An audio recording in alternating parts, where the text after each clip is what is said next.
Атажан. Ататай. Өсіретхан. Әміріңе қолдық қожайын.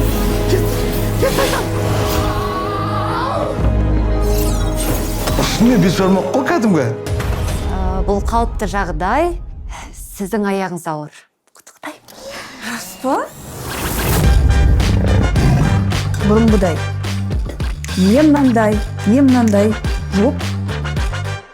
Мынандай да жоқ дейсің. Бізге бизнес-план керек. Алда мен айтқан бизнес планшы. Досқол, құмырадан джин тауып алам деген бизнес-план емес. Шық. Ану сол.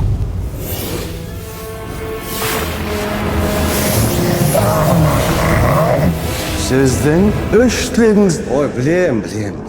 Опыт бар. Алматының пробкасын жоққа жіберсем екен.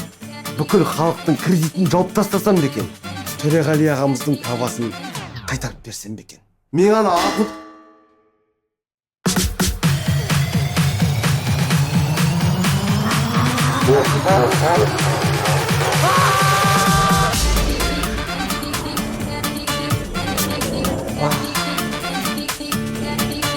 Осынға да жеттім ау.